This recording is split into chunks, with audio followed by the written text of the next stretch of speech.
Green power സാംസ്കാരിക സമിതിയുടെ നേതൃത്വത്തിൽ വളാഞ്ചേരിയുടെ ജനകീയ ഡോക്ടറായിരുന്ന ഗോവിന്ദൻ ഡോക്ടറുടെ പ്രിയതമ വസന്ത ഗോവിന്ദനെയും തന്റെ പ്രായത്തെ പോലും അതിജീവിച്ച് 78ാമത്തെ വയസ്സിലും ചവിട്ടിയും മറ്റും സ്വന്തമായി നിർമ്മിച്ച് വിൽപ്പന നടത്തിക്കൊണ്ടിരിക്കുന്ന KB ബീവിക്കുട്ടിയെയും ആദരിച്ചു. കുളമംഗലത്തെ അമ്പാടിയുടെ തിരുമുറ്റത്ത് വെച്ച് നടന്ന ചടങ്ങ് IMA president doctor Muhammad Ali ഉദ്ഘാടനം ചെയ്തു. വനിതാ ദിനത്തിൽ ഗ്രീൻ പവർ സാംസ്കാരിക സമിതിയുടെ നേതൃത്വത്തിലാണ് വളാഞ്ചേരിയുടെ ജനകീയ ഡോക്ടറായിരുന്ന ഗോവിന്ദൻ ഡോക്ടറുടെ പ്രിയതമ വസന്ത ഗോവിന്ദനെയും തന്റെ പ്രായത്തെ പോലും അതിജീവിച്ച് 78ാമത്തെ വയസ്സിലും ചവിട്ടിയും മറ്റും സ്വന്തമായി നിർമ്മിച്ച് വിൽപ്പന നടത്തിക്കൊണ്ടിരിക്കുന്ന KB ബീവിക്കുട്ടിയെയും അവരവരുടെ വീടുകളിൽ ചെന്ന് മഹിളാരത്നം പുരസ്കാരം നൽകി ആദരിച്ചത്. കുളമംഗലത്തെ അമ്പാടിയുടെ തിരുമുറ്റത്ത് വെച്ച് നടന്ന ചടങ്ങ് IMA president doctor Muhammad Ali ഉദ്ഘാടനം ചെയ്തു. നമ്മൾ ആദരിക്കാൻ ഈ പ്രദേശത്ത് ഏറ്റവും അർഹയായിട്ടുള്ളത് നമ്മുടെ ഗോവിന്ദൻ ഡോക്ടറുടെ സഹധർമ്മിണി തന്നെയാണ്. അവരെ ഇത് തെരഞ്ഞെടുത്തിൽ ഞങ്ങൾക്കും മതിയായ സന്തോഷമുണ്ട്.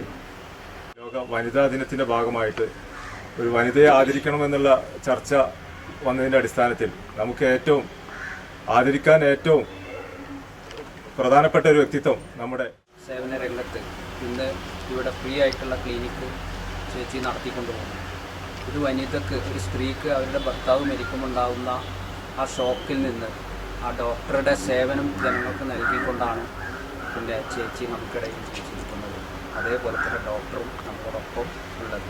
അതുകൊണ്ട് തന്നെ എപ്പോഴും അനുസ്മരിക്കാറുണ്ട്. നാട്ടുകാരെ സംബന്ധിച്ചിടത്തോളം ഗോവിന്ദൻ ഡോക്ടറെ മറന്നിട്ടുള്ള ഒരു കുളമംഗലം ഇല്ല. IMA secretary doctor Muhammad Riyas Vasantha ഗോവിന്ദന് മഹിളാരത്നം പുരസ്കാരം നൽകി. ഗ്രീൻ പവർ സാംസ്കാരിക സമിതി പ്രസിഡന്റ് PK അബ്ബാസ് അധ്യക്ഷനായി.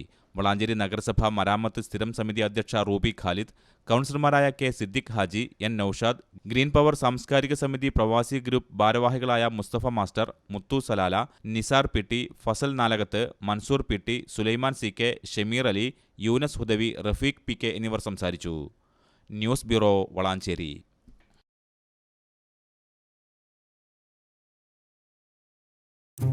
അച്ഛാ, പതിവില്ലാതെ എന്തൊക്കെയോ എഴുത്തും കുത്തുണ്ടല്ലോ, എന്താ കാര്യം?